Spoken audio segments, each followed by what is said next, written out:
vamos começar aqui. Eu vou descer, vou passar o microfone para quem quiser fazer pergunta, começando. Quem quer fazer pergunta? Boa noite. Eu trabalho com teste desde 2007 e assim, vocês sempre falam, né, que o pessoal de teste precisa sempre melhorar a questão de estudo, isso e aquilo, só que tem outro lado. Eu nunca trabalhei com um gestor que realmente fosse focado em teste. Quase nenhum, eu acredito que tenha feito um curso, nem que fosse o básico de fundamento de teste, quanto mais uma pós-engenharia de software ou até mesmo um MBA, coisa que eu cheguei a fazer de gestão de qualidade. O que vocês acham disso? Eu queria deixar para a mesa. Isso que você sofre e que você viu é bem a realidade, né? Tem pessoas que são transferidas de outras áreas ou desenvolvimento, e às vezes até joga contra, né? Porque ele fica defendendo a posição do desenvolvimento ao invés de entender como que a equipe dele pode trabalhar melhor. Tem muita gente que sofre com isso. A gente já viu lá, por exemplo, nos treinamentos, vem coordenador. Então, tem algumas pessoas que já estão mudando. O cara às vezes assumiu uma coordenação de teste, ele fala assim, não entendo nada de teste, e ele vai atrás de alguma capacitação. Mas eu diria que ainda, infelizmente, é a minoria. Eu acho assim, até para registro, porque vai estar sendo gravado aqui, é legal se as pessoas ganham um desafio, vou atrás de capacitação. Não precisa ser exatamente um curso, mas ler, participar, né? Eu acho que isso a pessoa tem que correr atrás mesmo. Eu tenho a mesma visão. Eu acho que, assim, na palestra que a gente acabou de ver lá, pode ter sido um trauma. A gente estava conversando com o Correia agora e ele comentou, mas às vezes um cara não gosta de matemática porque ele teve um trauma com um professor ruim. Às vezes esse gestor, ele pode ter tido um trauma com um QA bom, sabe? E aí, é muito de você mesmo mudar a mente dele, assim, mudar a cabeça dele. Ou então, você decidir que você não quer mais trabalhar com ele, por exemplo. Mas eu acho que você tem que mudar a mente dele, porque outros vão vir depois de você e você tem que deixar o seu legado, entendeu? Então, esse é um ponto de vista, tenta mudar o que ele pensa disso e mostrar para ele o valor que você tem. A pergunta que ele se faz é uma pergunta que tu podia tentar responder para ele, que é, por quê? Por que eu vou me interessar em fazer um curso de testes? O que isso vai me agregar? O que isso vai mudar na minha vida? A partir do momento que eu vejo testes como uma atividade, vamos dizer, inferior, como a gente colocou aqui em algumas situações que isso acontece, por que eu vou me interessar em fazer isso? Às vezes o próprio gestor não acredita no que ele está gerindo. Então, primeiro tu precisa fazer com que ele saiba o porquê. Explica para ele o porquê. Por que tu fez o teu MBA? Explica para ele, mostra para ele qual que é a diferença e o que ele tem a ganhar com isso. E daí sim ele vai procurar. Se ele não souber porquê, ele não vai fazer mesmo. E eu concordo com o Camilo, porque eu já passei por essa experiência. Se o teu gestor realmente não entender, realmente não investir em ti, procura outro. Bom, gente, eu não tenho... Obviamente, eu não discordo de nenhum deles aqui. Eu acho que está todo mundo certo. Na verdade, o que eu posso acrescentar, que eu acho interessante, é falar um pouquinho da minha experiência, né? Lá na empresa, na Sonda, onde eu trabalho, simplesmente não existia área de testes, né? Então, quem testava? Cara, ou era o desenvolvedor, ou era o que a gente chama lá de funcional. E, cara, isso não é teste, tá? É mentira. E daí, o que acontece, né? Com o passar do tempo, a gente começou a ir com ferramentas e tudo mais. Enfim, a gente começou a usar LM, né? E daí, por conta disso, a gente começou a ver, na verdade, que a quantidade começou a relatar isso, né? A LM é uma coisa bacana com testes, porque quando você começa, por exemplo, a criar bugs, e você tem um número de bugs, e você começa a dizer, cara, por que a gente tem tanto bug em produção, né? A primeira coisa que eu fiz, a primeira apresentação que eu fiz, e por isso acabou sendo criada essa área de testes, que agora eu sou líder, né? Foi porque eu fiz uma apresentação e falei, cara, tá vendo o quanto que a gente perde em dinheiro? Em dinheiro mesmo, tá? Eu falei assim, cara, esse é o número de bugs que a gente tem em produção. Um bug em produção custa tanto, e daí todo mundo... Tem várias palestras que falam sobre isso, livros e tudo mais, e chega a custar 1000 vezes mais, né? Só que eu não fiquei só nisso. Eu falei, a gente tem essa quantidade de bugs, a gente está perdendo isso de dinheiro, levando em consideração mais ou menos o que cada funcionário vale para a empresa ali, né? Então, a partir desse momento, o cara falou, mas está muito errado, o que a gente pode fazer? E foi a partir daí que começou a acontecer alguma coisa, né? Então, assim, eu acho muito difícil você dizer para um cara que, normalmente, né, coordenador de equipe de desenvolvimento, normalmente ele vem de desenvolvimento, né? Um cara desenvolvedor que acaba virando coordenador e acaba virando gerente de desenvolvimento e por aí vai. Então é muito difícil você convencer esse cara da necessidade de teste. A partir do momento que você começa a demonstrar para ele com informações que, na verdade, ele mesmo gerencia, né, se você tem uma LM ou qualquer outra ferramenta assim, você tem alguma coisa a seu favor. Então, talvez seja um caminho. Né? Vamos tentar, vamos fazer até uma dinâmica aqui. Não vamos tentar todos os palestrantes responder, senão a gente vai levar 15 minutos em cada resposta também, né? Beleza? Não, mais para direcionar uma pergunta legal, o seu especialista responde. E vocês podem fazer quantas perguntas quiserem, tá? Eu sei que vocês estão cedendo a perguntas. Quem quer mais perguntar? Um de cada vez, por favor.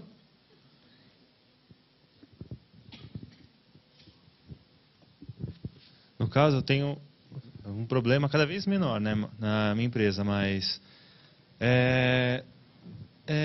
eu não sei como que eu faço mais para o pessoal ver que o pessoal precisa investir na qualidade do sistema. Ultimamente, ele só vem quando realmente chega no cliente, o cliente viu que ou tá muito ruim, ou alguma coisa não está certa, ele realmente encontra os problemas. Aí sim que a empresa começa a correr atrás dos resultados, sendo que a gente tenta explicar, tenta no máximo possível passar para a empresa isso, né, que esse problema é muito perigoso, seria, se fosse de 1 a 10, seria 7, 8.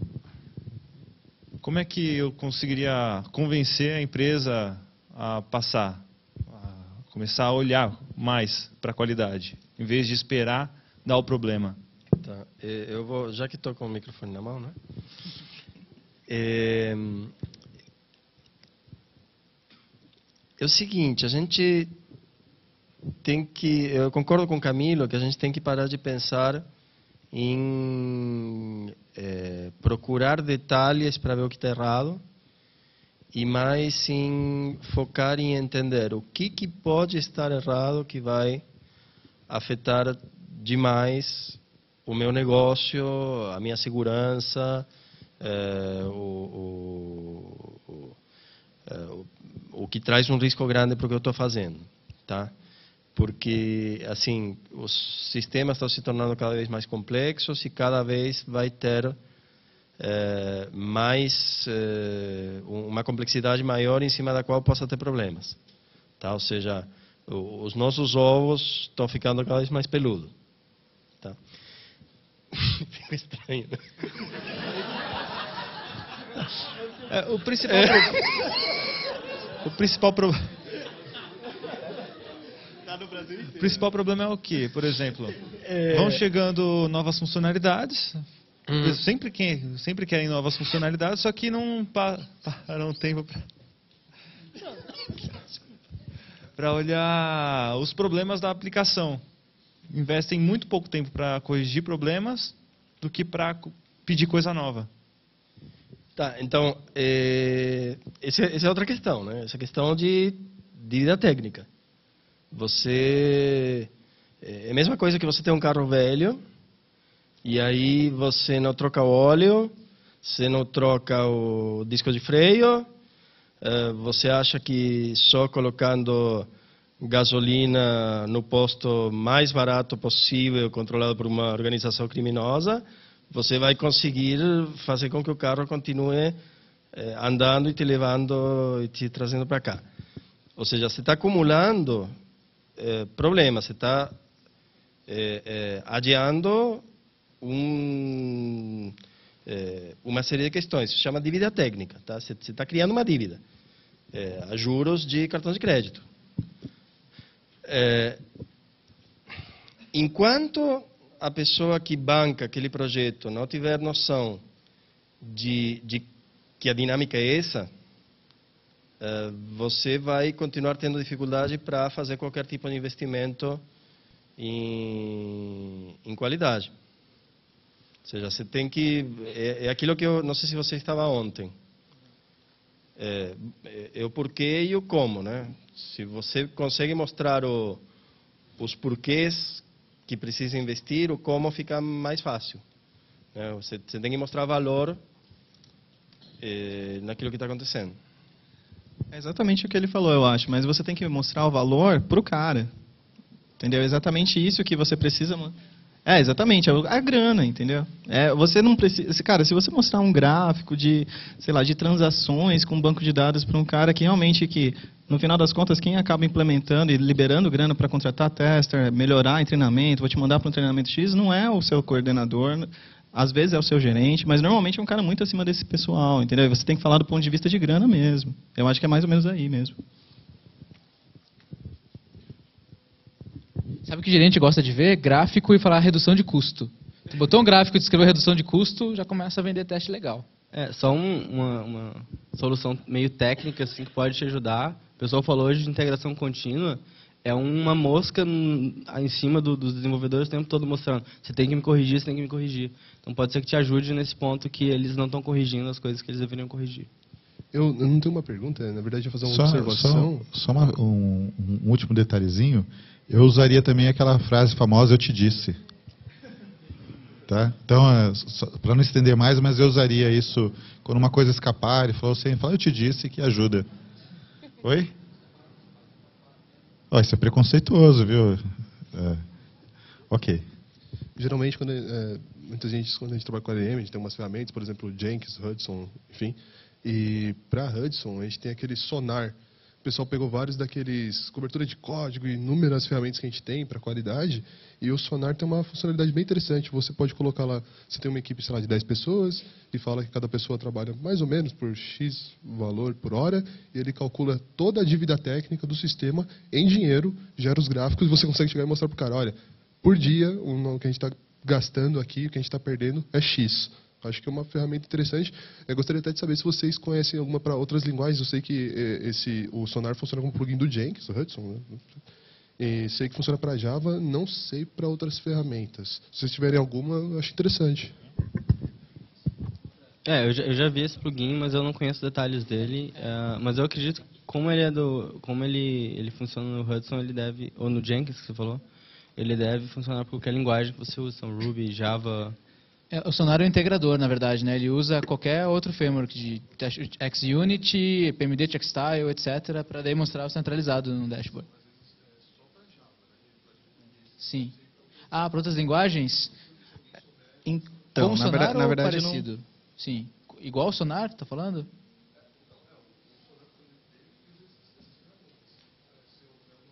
As ferramentas, sim, elas tem para Ruby, tem ferramentas de verificação de código, análise estática, etc. É isso?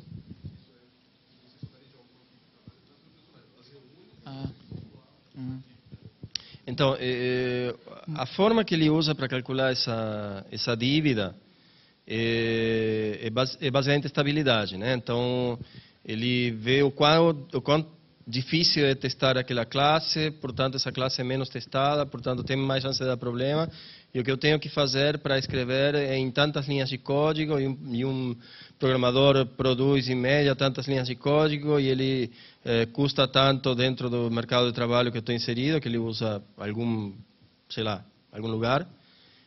É muito puxado os cabelos essa métrica, né?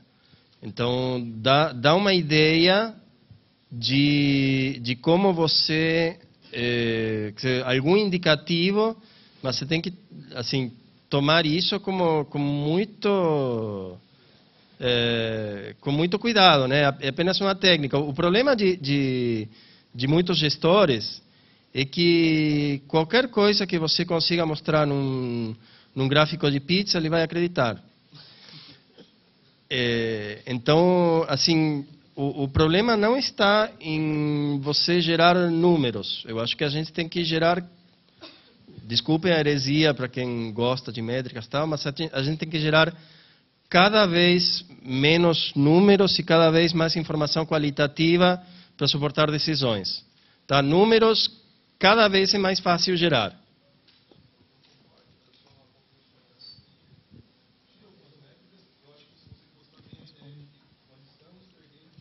Falar uma coisa, Sérgio. Eu vou só falar de só um ponto. Na verdade, como eu fiz uma coisa parecida, mas foi usando o Team Foundation Server, tá? E foi meio que na mão? Foi. Mas eu consegui pegar as informações no Cubo, usei Excel, e daí o Cubo ele tem uma série de informações assim, analíticas e você consegue levantar essas informações. Eu usei a ferramenta da Microsoft mesmo. Só um último parêntese, tomar cuidado quando usar esse tipo de ferramenta para ser imparcial. O objetivo não é apontar um culpado ou uma pessoa que está dando mais prejuízo, tá? O objetivo é melhorar a performance do time e mostrar que a gente precisa de mais, por exemplo, QAs ou mais testes para poder fazer esse negócio, fazer esse time melhorar. Na Wikipédia tem em inglês, não tem em português, tem um pessoal que está mantendo uma lista legal de ferramentas para análise de código estático, se for essa necessidade, para todo tipo de coisa, C++, Delphi, PHP, COBOL, Oracle, SAP, um monte de coisa. Você vai lá entra no Wikipédia em inglês, vai lá na busca, List of Tools for Static Code Analysis. Aí você acha lá uma lista, umas 40 ferramentas diferentes, tem multilinguagem, que acho que até um pouco da sua pergunta era por onde você acharia outras, né? Lá tem todas, inclusive o Sonar. Aparece tudo, né? A gente testa, uma hora está testando para Java, daqui a pouco testa para .NET e o que vier, né? Então é legal saber um lugar que você vai achar. Só uma pergunta mais para o ThoughtWorks e da empresa aí de consultoria, a Iteracis. Nós somos desenvolvedores, nós não somos testers, estamos invadindo aqui. Bem-vindos. Mas na nossa empresa, nosso empregador, querendo ou não, ele é bem mente aberta em relação à questão de qualidade e de liberdade que ele nos dá em relação a isso. E os testers, de certa maneira, em alguns projetos, eles nos ajudaram a até melhorar a produtividade, porque, de certa forma, o desenvolvedor ele não conhece, muitas vezes, todos os aspectos do aplicativo. Só que, em algumas situações, uma situação que a gente não consegue resolver, era mais relacionada com essa questão de QA técnico, porque pessoas que geralmente trabalham nessa área, elas às vezes demonstram um pouco interesse ou grande dificuldade de entender certos aspectos. Por exemplo, nós temos um requerimento de desenvolver uma aplicação nativa, multiplataforma, e para fazer a integração contínua a gente faria utilizando uma ferramenta chamada BuildBolt, que várias empresas grandes usam, como Mozilla e Google, mas você não vê pessoas que são testers interessados em entender como levanta o servidor Linux, como instala esse tipo de ferramenta, ou coisa do tipo, e no final das contas quem tem que fazer isso são os desenvolvedores. Então, como lidar com esse tipo de problema e ajudar o setor de testes, ou as pessoas que trabalham com isso, a melhorar nesse aspecto? A minha palestra, inclusive, foi sobre esse aspecto. Por isso que eu falo que a gente precisa de mais QAs técnicos, a gente precisa de mais testers técnicos, porque a sua visão é uma visão que vários desenvolvedores e gestores têm em comum, sabe? E ela, de certa forma, não é uma visão errada para o nosso padrão atual. O que nós temos que fazer é mudar nós mesmos. Mas a sua pergunta foi muito interessante, porque a sua pergunta é o que nós, desenvolvedores, podemos fazer para ajudar vocês. Traz o cara para parear contigo. Senta com o cara do seu lado, explica para ele como é que você está fazendo aquele teste X, aquele teste de performance. Tenta facilitar para ele. Às vezes ele vai se sentir mais familiarizado com arquivo CSV do que com código-fonte. Então, se você puder dar para ele um modelo de testar automaticamente, que ele coloca só os dados CSV, ele já vai começar a se interessar mais. E ele vai te perguntar, cara, achei isso legal, eu ia levar 12 horas testando isso manualmente, que é um saco, e todo mundo concorda que ficar testando manualmente durante um século é um saco, e ele vai começar a se interessar. Mostra que vocês estão abertos a trazer essa pessoa para cá. E do outro lado, eu acho que muita gente que esteve aqui no TDC hoje são pessoas que estão procurando evoluir. Elas vão levar esse feedback, de uma certa forma negativo, que a gente passou em várias palestras com relação a QA técnico. Elas vão levar isso para casa e elas vão começar a mudar. E quem sabe a gente começa... A gente começou a mudar muito, né? A gente já tem muitas pessoas vindo no TDC, por exemplo. Mas a gente vai começando a mudar esse cenário. Inclusive, atrás de você agora, eu não sei, foi você que ganhou o livro de Continuous Delivery? Tem um QA que acabou de ganhar um livro de Continuous Delivery, que é uma coisa que está crescendo cada vez mais. Então, eu acho que é isso. Eu acho que a tua preocupação é muito importante. Quanto mais desenvolvedores se preocuparem em trazer o cara para mais perto da técnica, eles vão ter mais ajuda. Do mesmo jeito, o cara ele vai te passar um pouco do mindset de QA, tu vai entender mais de teste, tu vai melhorar o teu código, que é uma coisa que todo developer quer ter um código perfeito. E eu acho que os dois juntos podem trabalhar de uma forma muito interessante.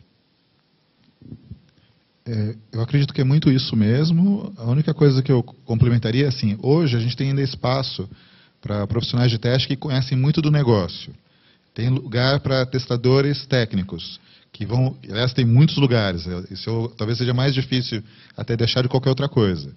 Mas no futuro, provavelmente eu vou precisar de alguém que faça esses dois domínios, né? Não só alguém que tenha só técnico ou só negócio, mas alguém um pouco mais híbrido, até por necessidades de escala. E eu acho que passa muito por isso. Para que a gente possa convencer alguém de fazer algo que a pessoa... A gente estava até discutindo isso enquanto não começava, né?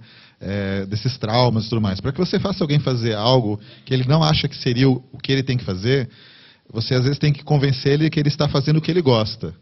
Então, quando a gente quer convencer um desenvolvedor a fazer teste unitário, porque ele não gosta do nome, né? Você chega, na verdade, assim, fazer o teste unitário, que é programar um script, então, não devia chamar de teste unitário, devia chamar de programar, né, um script de, sei lá, de validação, verificação, de banana, de laranja, mas que ele, na verdade, esquecesse até a palavra teste, mas que ele fizesse.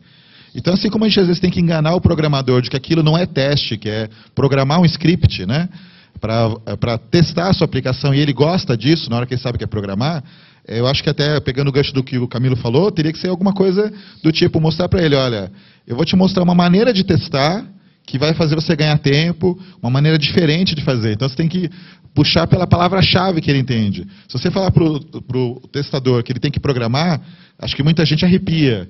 Mas se você falar, olha, uma outra forma de testar, talvez seja mais fácil de simplificar essa adoção. Outra coisa que eu também acho muito importante é na seleção do profissional, já selecionar uma pessoa que já é mais propícia para o que você quer fazer. A gente vê umas coisas muito estranhas em vagas. Como a gente conhece muita empresa, tem vaga que a empresa abre, pedindo que o cara tenha conhecimento técnico, e o cara não vai usar nada daquilo que está pedindo. Sabe, de desenvolvimento, bota lá uma lista de ferramentas, uma lista de linguagens, e o cara não faz nada daquilo. E aí, ele, em vez de contratar um testador que seria mais de negócio, ele contrata um cara técnico e depois o cara fica frustrado lá, vai embora porque não tem nada daquilo que estava na descrição da vaga. E o contrário também existe, né? Você abre uma vaga que parece uma vaga de teste funcional e quando o cara vai lá não é bem aquilo. Então, peça o profissional correto, selecione o profissional correto, que acho que já facilita depois o andamento. Só complementando assim, as ações que o Camilo estava falando, uma coisa que vocês podem fazer, vocês mesmos podem ensinar o que vocês acham que vocês sabem e eles têm deficiência. Uma cena que eu achei muito legal lá no meu trabalho um tempo desse foi o seguinte, eu fui conversar com uma pessoa de design, pessoa designer do sistema, não entende a princípio nada de programação, nem nada, fui conversar com ela, eu tenho uma dúvida aqui nessa parte do sistema, tu pode me tirar? Sara, posso falar contigo daqui a pouco? Eu estou indo para um curso de programação aqui na empresa. E eu olhei para a pessoa assim, ela, o pessoal está fazendo um cursinho aqui para poder introduzir programação para o pessoal e eu resolvi fazer. Então, assim, não só os testers, mas qualquer outro stakeholder do teu projeto, da tua empresa, pode se interessar por isso e vocês podem promover esse tipo de ação dentro da empresa de vocês. É super importante. E mais importante que isso também é entender o seguinte, naquela escadinha que o Camilo colocou lá, o cara quer isso. Se ele não quiser, não vai ter ação que você faça que vai resolver o problema. Do mesmo jeito que se o gerente não quiser fazer com que a coisa mude, não tem ação que faça você fazer com que ele faça diferente. Então, meio tocando fogo aqui no negócio, se o cara lá de cima que está perdendo dinheiro não quer fazer nada, troca de empresa.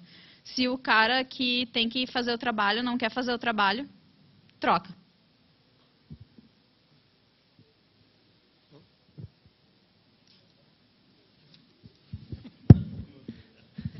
Ele pode até falar de novo, porque, na verdade, responderam a pergunta que eu ia fazer, que na empresa que eu trabalho, tem produto, por exemplo, que tem 3.000 casos de teste, sendo que nenhum é automatizado. Ou seja, os caras têm que fazer tudo de novo, e a gente tem ferramenta para automatizar, mostra para a pessoa, só que ela entrou na área com esse pensamento assim, eu tenho as escolhas para fazer, eu posso ser desenvolvedor, posso trabalhar com infra, posso trabalhar na parte de qualidade. Eu não gosto de programar, vou trabalhar com qualidade. E escolheu, e hoje a gente não não tem um jeito, uma maneira de falar assim, ó, fazer o cara gostar, não de programar, mas mesmo porque os scripts de teste que você vai fazer não vão ser uma coisa muito complexa, mas mostrar para o cara como que ele, qual que é a importância daquilo. Eu queria saber se a pergunta era quase a mesma, como mostrar para a pessoa que ela tem que fazer aquilo, de qualquer jeito, porque não dá para ficar repetindo esses 3.000 testes aí, por exemplo. Traz ela para o TDC.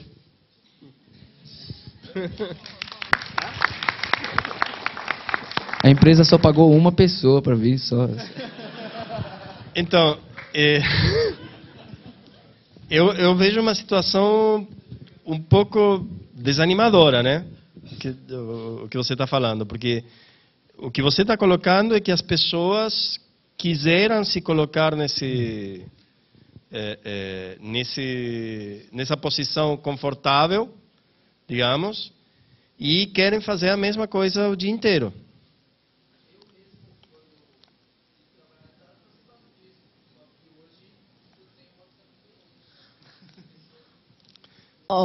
Vou interromper um pouquinho, porque eu vou botar um pouquinho de lenha na fogueira, tá? Eu trabalho com desenvolvimento. E, assim, eu acho que quem testa. Teste automatizado é desenvolvimento. Eu sei que tem pessoas que discordam, mas eu acho que a equipe de teste ela serve para fazer justamente o que o programador não tem capacidade. O que é? Testar condições adversas. Você conhece o código, você sabe o que o código tem que fazer, você clica no mesmo lugar. Isso, assim, é o que sempre acontece. Por isso que o programador fala, para mim sempre funciona. É óbvio que para você sempre funciona. Você sabe como o código funciona. Por que você vai clicar no lugar errado?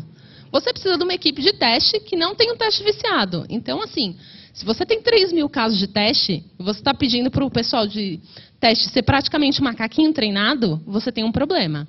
Porque, assim, ou você não tem teste de unidade suficiente cobrindo o seu sistema, porque aquele teste besta que você faz tem que estar num teste de unidade, ou você não tem automatização de testes. Ou seja, você está fazendo sua equipe de teste tentar repetir um processo que é basicamente empírico.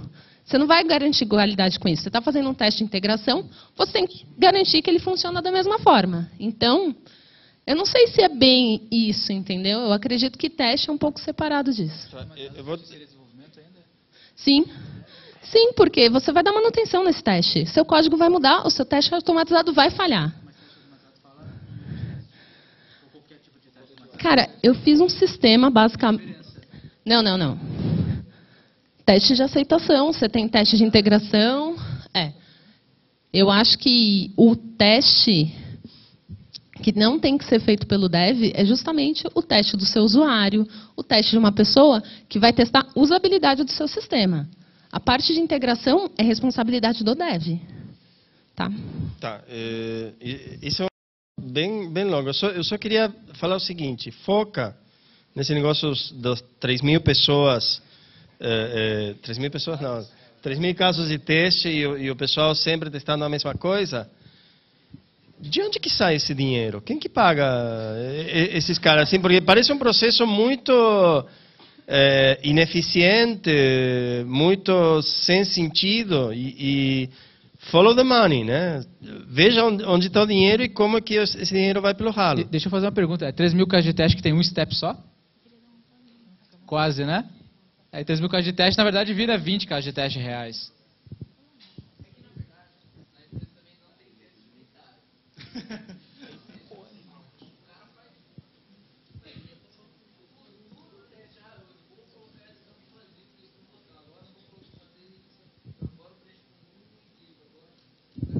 Cada coisa dessa é um teste?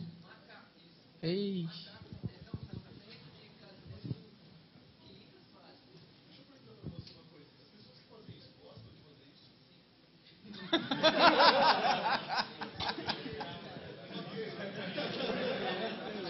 Toda panela tem uma tampa, né?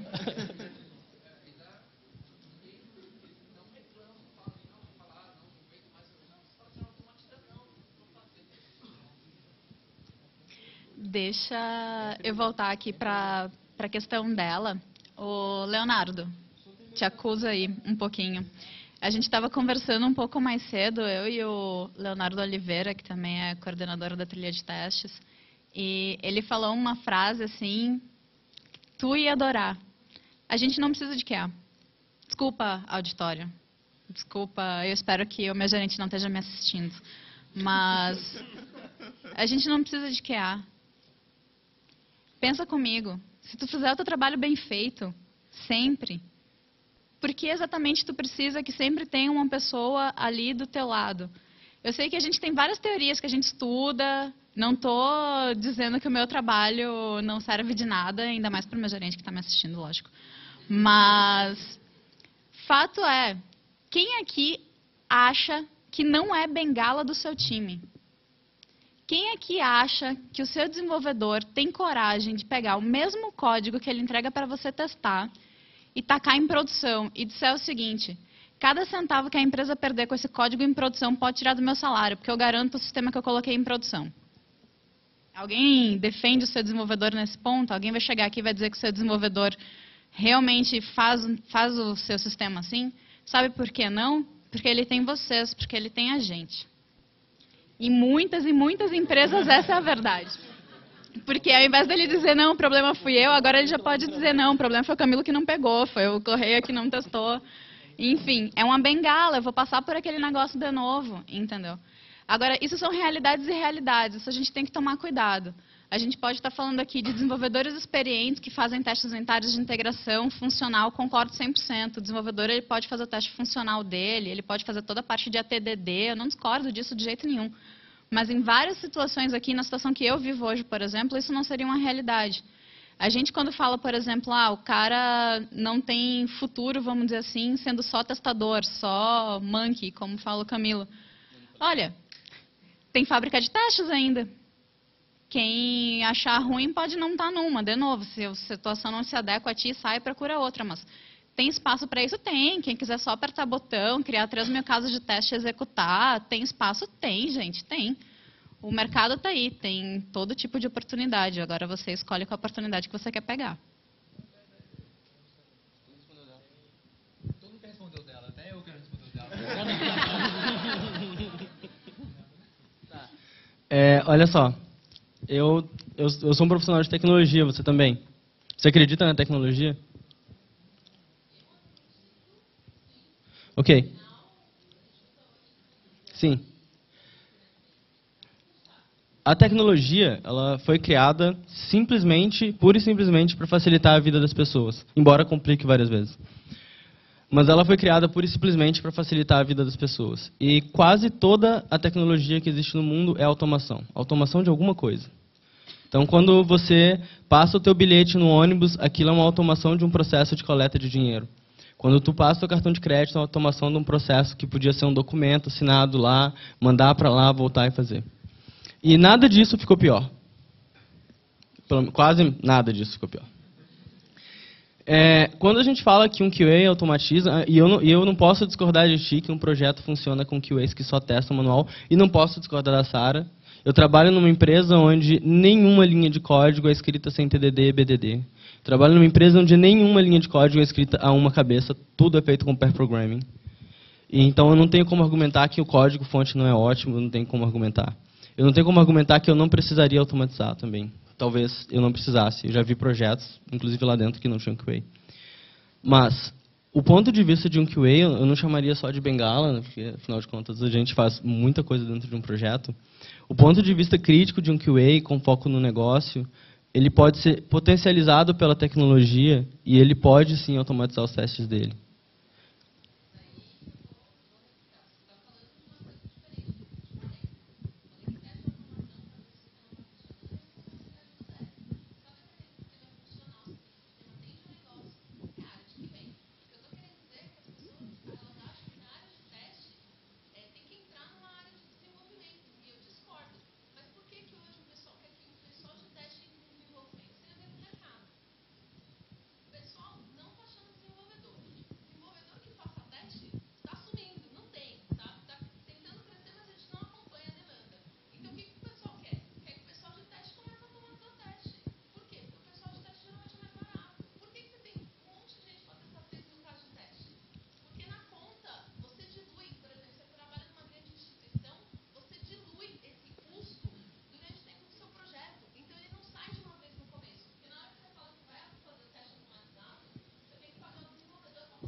Tá. TDD. Não. TDD Camilo. não é teste, tá? TDD é design de código. TDD te ajuda a escrever o teu código. Teste é uma outra coisa totalmente diferente. O nome é parecido, mas quando tu faz um TDD, tu não está garantindo simplesmente eu vou garantir que isso aqui funciona. Tu tá, primeira coisa, tá garantindo que você vai conseguir refatorar aquele código para que você tenha o propósito daquele pedacinho de código, tá? E, novamente, assim, eu não tenho argumentos para falar que você está errado, mas eu quero que você me fale também, porque o Google, a Microsoft, a IBM, a Thotrux e todas essas outras empresas que são conhecidas como pioneiras em qualidade, têm desenvolvedores, têm QAs e têm QAs que automatizam.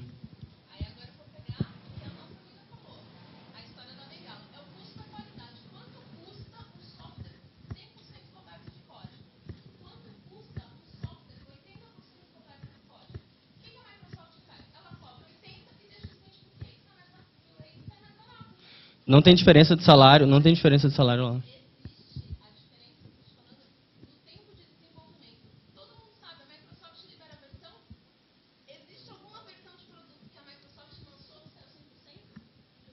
Isso é estratégia de marketing dela. Não, é estratégia de marketing isso aí. Quem faz teste é usuário, não é dev nem teste na Microsoft. É sério. Deixa eu só fechar o que eu causei, eu vou te passar, juro. Fechando assim o que eu causei, que eu fui falar da bengala, como eu falei, né? São vários os cenários, tá? Vamos voltar à questão ali do Camilo, TDD não é questão de tester, é questão de desenvolvedor. Agora, o que o tester entra nesse ponto daí? Ele entra, como tu falou antes, o desenvolvedor sabe fazer aquele caminhozinho porque ele programou aquilo dali e ele sabe o que acontece. Ok. O tester entra, por exemplo, te ajudando a criar os cenários para aquilo dali, para aquele TDD ou para aquele teste funcional, etc., chegando para ti dizendo, olha só, tu testou isso e isso aqui também, tu passou por essas partes, ele vai te ajudar nos cenários. E ele pode te ajudar no código, pode e deve conhecer de código, porque como é que ele vai quebrar o teu código realmente? Porque assim, supondo que tu é um desenvolvedor, desculpa o termo, supondo que tu é um desenvolvedor mais pensante, vamos dizer assim, que tu realmente cobriu vários pontinhos ali da tua aplicação, o que vai acontecer em determinado ponto? Tu deixou algum fluxo passar, eu posso chegar ali para ti, te ajudar naquele cenário, posso gerar um cenário ali para ti, programar. Posso te ajudar a programar? Posso. E como é que eu vou descobrir erros de programação? Quando eu entender o que é a programação. Se eu não consigo saber qual é a diferença, vou falar uma coisa mega básica aqui, mas se eu não consigo saber a diferença do que é um maior que e um maior que igual, como é que eu vou saber que eu posso testar valores limites nesse ponto? Se eu não sei como é que tu faz aquela linha de código, como é que eu vou criar aquele teste para ti? Então, conhecer aquele código é bastante importante. Tá? Deixa eu fazer só uma coisinha, senão a gente vai ter só nesse assunto, tá? Esse assunto é ótimo, é muito bom mesmo. E gera polêmica também, né? Das semanas. Só vamos fazer um ponto bem, não vamos ponderar bem. Tem gente que tem perguntas, né? É diferente do contexto? Então vamos só encerrar esse contexto aqui, a gente pode se bater depois lá fora. Tô brincando, né? Saudável, né? No sujinho, tá? Deixa na sequência aqui, ó. Tem uma sequência para eu seguir de pergunta aqui. Olha, ele vai te pagar um chopp, ó, olha. A minha pergunta é em relação à área de pesquisa e desenvolvimento de ferramentas voltadas para a área de qualidade. Como o Camilo mostrou um pouco antes, na trilha de testes, eles estão desenvolvendo a ferramenta Cello.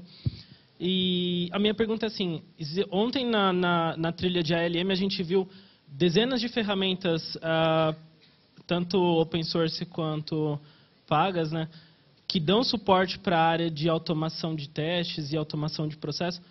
O que motiva, só que ninguém usa, assim, o que motiva pesquisar a respeito na área de qualidade, o que motiva desenvolver novas ferramentas, se o que tem o pessoal já não usa, entendeu? Ok, eu vou falar agora, é que eu sou tímido, desculpa, não vou falar até agora. Acho que assim, eu posso falar um pouco disso porque eu cuido de uma equipe que pesquisa e eventualmente desenvolve ferramentas. Acho assim, tudo parte de uma necessidade, né? Então assim, Pode parecer meio óbvio, né? Mas assim, uma coisa que eu tenho percebido com diversas ferramentas no mercado, é que mesmo essas ferramentas, às vezes, tem algumas ferramentas que elas não são ainda, digamos assim, refinadas ainda para te dar aquilo que você precisa do ponto de vista do problema que você precisa resolver, né? Então, eventualmente, só para dar um exemplo, aquele plugin, não sei se você estava na apresentação, mas aquele plugin do Jenkins que nós criamos para performance, nós criamos, existem ferramentas que plotam gráficos do Jenkins, por exemplo, mas para nossa necessidade não havia nada que a gente considerou adequado, né? Então aí vem o desenvolvimento, aí a gente libera, eventualmente a gente vai liberar o código quando estiver estável, justamente para que acho que assim, tem um refinamento da questão de qual que é o problema que a minha ferramenta resolve, e aí tem que ter uma identificação com o mercado também, com outras empresas e tudo mais, para que eles usem a ferramenta que você está criando também, tá bom?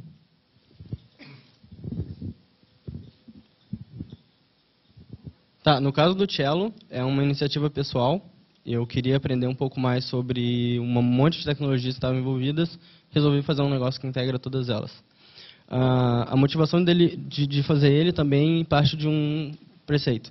Se as pessoas já não usam, se as pessoas já não usam, por que a gente vai fazer coisa nova? As pessoas não usam, tem um motivo. Talvez não fale a língua de QA. Pode ser um motivo. E o que eu estou tentando fazer com o Cello é montar uma ferramenta de automação que seja simples e fale a língua de QA. E que possa implementar todos os conceitos que a gente estuda dentro dessa ferramenta. Então, acho que essas duas são as motivações. Primeiro, estudar, porque estudar nunca é demais. E segundo, se uma coisa está errada, a gente tem que atacar a causa raiz dela. Esse é o pensamento QA primário, né? Então, atacar a causa raiz e resolver o problema. Qual é a causa raiz? Pode ser a questão da interface entre a ferramenta e a pessoa. Então, eu estou tentando montar uma coisa que seja mais simples para que a gente, QA, que pensa com esse mindset de QA, a gente consiga trabalhar mais fácil nela. Só complementando rapidinho. Na verdade, esse é um mercado bilionário hoje em dia, né? Se você for ver, dá uns 4, 6 bilhões de dólares por ano em venda de ferramentas. Então, a gente vê quase ninguém implantando, mas se você pegar venda de ferramentas, consultoria, é um mercado bilionário.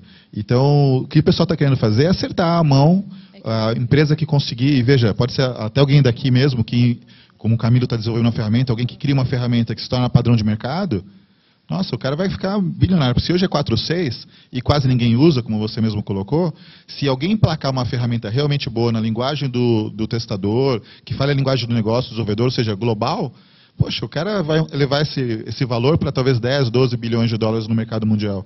Então tem dinheiro na mesa mesmo. Eu perdi minha oportunidade porque ela é open source, está no GitHub.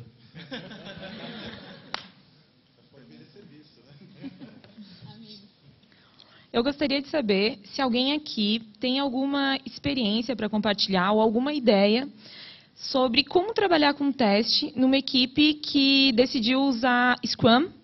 É uma equipe basicamente de desenvolvedores, arquitetos de software e que tem um produto que a qualidade final não é boa, não atende a expectativa do usuário.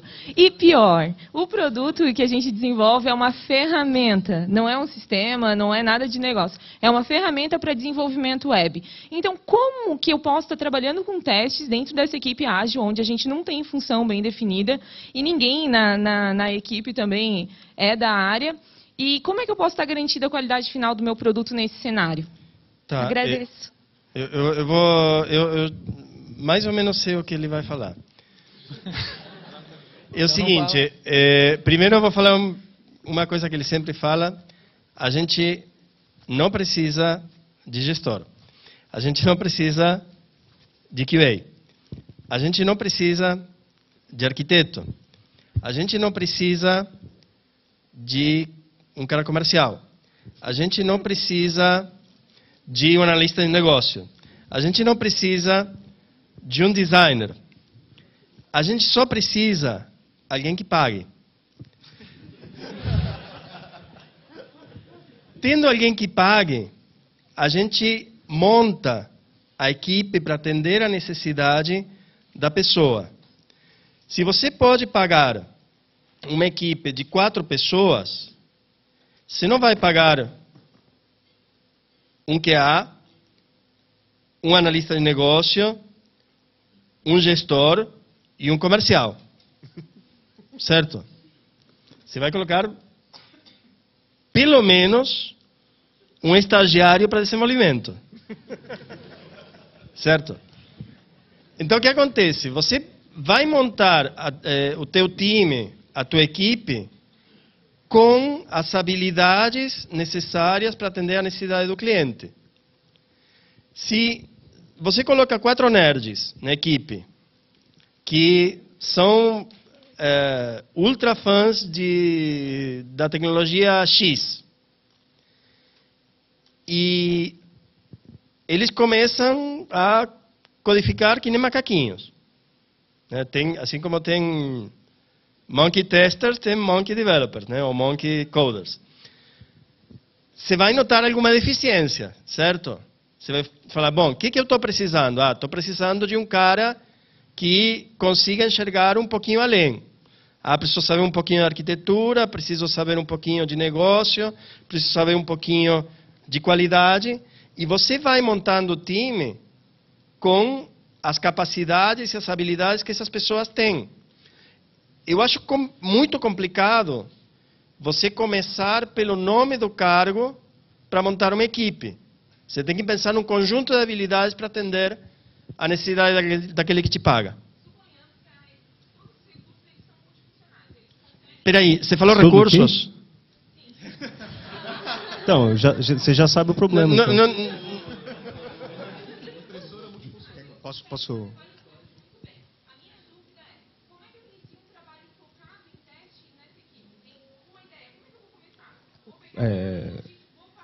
Jorge.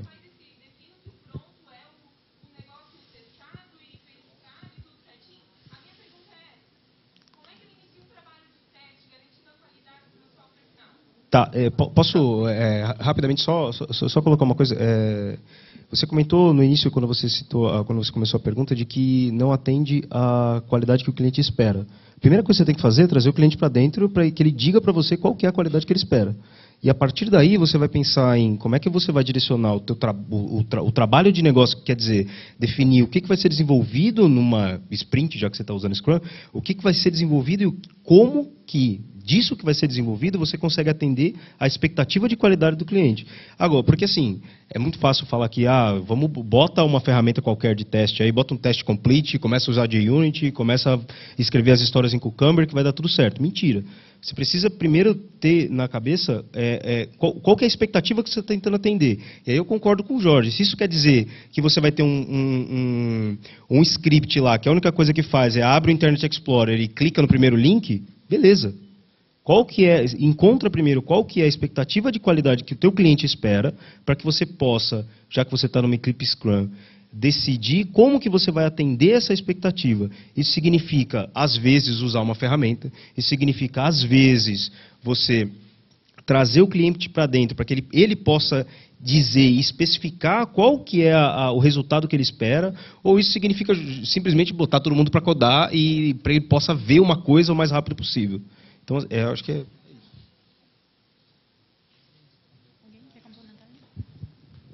Alguém vai responder a pergunta dela de como fazer isso mesmo num Scrum caótico? Então, posso colaborar um pouco, meus 2 centavos aí. Acho que assim, a principal colaboração que eu enxergo não é nem como uma tarefa específica do tipo, não, agora eu vou testar de um tal jeito que vai funcionar o negócio. Acho que uma das coisas legais do Scrum é justamente no planejamento você conseguir o time definir aquilo que você considera como pronto. E justamente trazendo, complementando o que ele disse, que é a questão da visão do cliente, acho que o tester tem que enxergar um pouco disso, que inclusive eu acho que é um gap que tem, por exemplo, entre um desenvolvedor e o usuário, entregar algo como algo final para um usuário, né? Então, eventualmente, o cara fala que quer uma funcionalidade, o desenvolvedor entrega um negócio modo texto, mas não é isso que o seu usuário final quer. Ele quer uma tela bonita, não sei o que lá, de um tal jeito que seja usável, né, para ele. Então acho que o tester ele colabora muito nessa questão de com o time para definir o que é uma entrega, o que é considerar uma entrega mesmo para uma determinada funcionalidade. Tá bom? Sara conclui. Só um complemento rapidão, assim. Tu colocou em especial a questão de por onde eu começo? Eu começo com a minha definição de pronto. Daí eu vou te fazer uma pergunta de volta. Tu acha que a tua definição de pronto está confusa e que isso está causando algum problema? Assim, a pessoa tem que, na verdade, refletir sempre no porquê, que foi aquela coisa que o Jorge tinha colocado antes, né? Dentro do time, conversando, vocês vão encontrar qual é o problema. Encontrando qual é o problema, vocês vão encontrar a solução. Talvez a gente não esteja seguindo o Scrum by the book. Você precisa seguir by the book? Ou talvez você precise seguir by the book. Mas depende do qual é a sua dificuldade. Encontre primeiro o problema específico, e isso aí não tem resposta pronta para isso. Encontre o problema e a partir do problema, daí você vai corrigindo esses pontos que estão causando esse problema. Agora, entupir de processo não é a resposta, entupir de ferramenta não é a resposta é encontrar o problema e trabalhar naquele problema, junto com a equipe. Pelo que eu entendi, você tem, na verdade, um produto que deve ser usado por dezenas ou centenas de empresas. É isso, é uma ferramenta, não é? Você muitas vezes não deve ter uma facilidade de conversar com o cliente, como, por exemplo, em um projeto, porque, na verdade, você tem muitos clientes. Talvez uma das formas de você ter um norte aí, de onde tem que começar a mexer, seja justamente pelo eco que eles dão, que são as reclamações. Então, se for lá no suporte, no helpdesk, onde quer que esteja a informação do que as pessoas estão reclamando, isso pode ser uma informação valiosa para saber onde a equipe está pecando, tanto quem está desenvolvendo como quem está testando. Embora assim, não exista uma solução mágica, eu acho que se você não testou, se você não, ou pelo menos consegue garantir o que você fez, não pode ser dito que está done, que está feito. Precisa ter um comprometimento maior. Pelo menos assim, não precisa ser um teste formal, um teste demorado, não precisa ter um processo super complicado. Mas se eu fiz para eu mover ele para feito, poxa, eu tenho que garantir aquilo que eu estou fazendo. Isso é mais difícil. Então, acho que testar antes já é uma coisa legal. Só mais um detalhe. Tenta lembrar daquele conceito que a gente falou ontem de fail fast. Tenta quebrar no primeiro ponto possível. Se o negócio estiver dando errado, quebra ali. Não leva isso para frente, porque você vai quebrar lá na frente, vai ser pior. Outra pergunta? Não vou se estender também aqui que nem antes. Alguém mais tem perguntas? Pera, se não tiver pergunta, ele continua. Alguém tem pergunta? Não? Então vai, Jorge, vai. Então, o que o Camilo está falando se parece muito com o conceito de Lean Startup. Ou seja, entrega, desculpem a expressão, entrega qualquer merda. Tá gravando. Se funcionar, está valendo. Tá? Ou seja, quem vai te dizer se aquilo lá é suficiente ou não, vai ser quem te paga. E aí você vai melhorando na medida que precisa.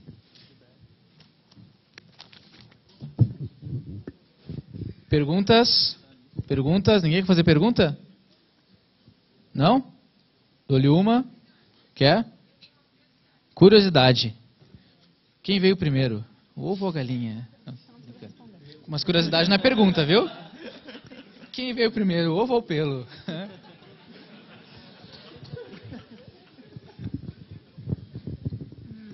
Eu até queria ter perguntado ontem para o Camilo que vocês falaram que lá na TrockWorks vocês têm um painel, não sei se eu entendi direito, mas vocês têm um painel lá para a área de qualidade também, vocês têm os próprios post-its e tal para a área de lá desde a análise até a qualidade, tipo, separado do time de desenvolvimento? É isso? Não, é tudo junto, O que acontece? É até importante, eu achei interessante a pergunta, porque a gente muitas vezes fala de Scrum, por exemplo, e todo mundo acha que tem que implementar Scrum by the book, como a Sara falou, mas o que a gente tem que ter é sempre o mínimo possível para poder trabalhar da melhor forma possível. E o mínimo, às vezes, é realmente o mínimo. O que a gente tem, por exemplo, no meu projeto, um quadro branco onde a gente desenha os nossos gráficos de medição, que são um burn-up para saber o quanto do projeto a gente entregou em pontos, o quanto que a gente está na interação, indo para baixo, para a gente poder encontrar fácil,